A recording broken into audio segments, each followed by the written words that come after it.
Hello, I'm Franciscan Father Albert Haase, and I'd like to introduce you to my latest book, This Sacred Moment, Becoming Holy Right Where You Are, published by InterVarsity Press in the year 2011.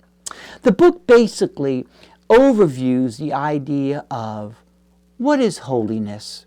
What does it mean to be a saint? You know, the idea of holiness is a hard word to describe. And I think oftentimes the way we think of holiness, we tend to think that it's extraordinarily elusive for the average person. Because we tend to think of holiness as the person who has a deep prayer life. We tend to think of the saint as a person who has a lot of spiritual disciplines. We tend to think of the holy person as someone who lives behind the walls of a monastery. And I'd like to suggest that understanding of holiness, that understanding of what it means to be a saint, might be a little bit off track. From my perspective, holiness is all about a selfless openness and response to the call of God in this present moment. And that's why every moment is a sacred moment.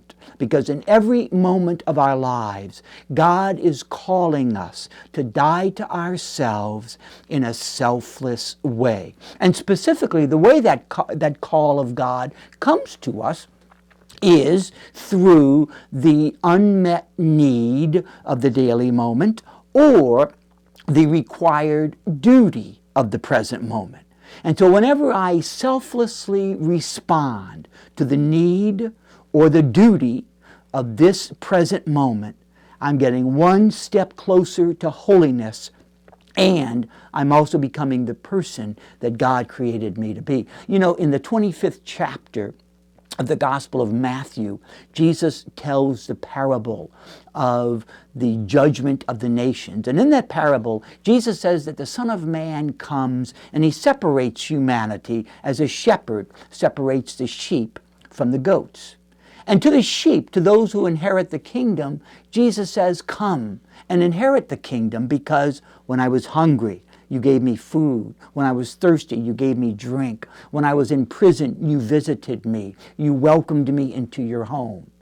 Interestingly enough, those who are entered, the sheep, those who enter into eternal life are flabbergasted. They're shocked. They say, Lord, when did we see you hungry, thirsty, naked, or in prison? And he said, whenever you did it to the least of my brothers and my sisters, you did it to me. Interestingly enough, the righteous, the sheep, those who enter the kingdom, they don't do this because they see Jesus in the poor and the needy. They simply respond to the call and the duty of the present moment.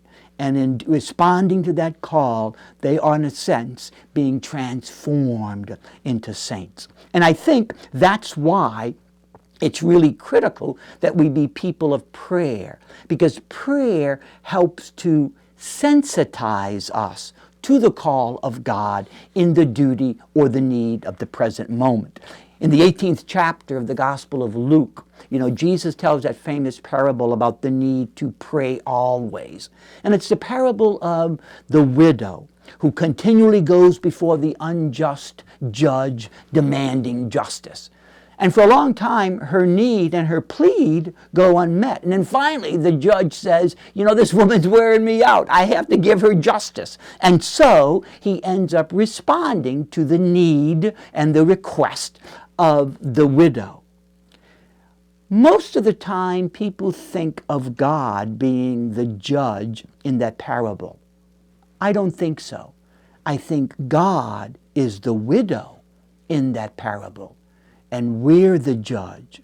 And the reason why Luke says that Jesus taught this parable to pray always is to remind all of us that we need to be sensitive to what's going on around us. Prayer should sensitize me to the call of God, who is represented in that parable by the widow, to the call of God in the duty or the unmet need of this moment.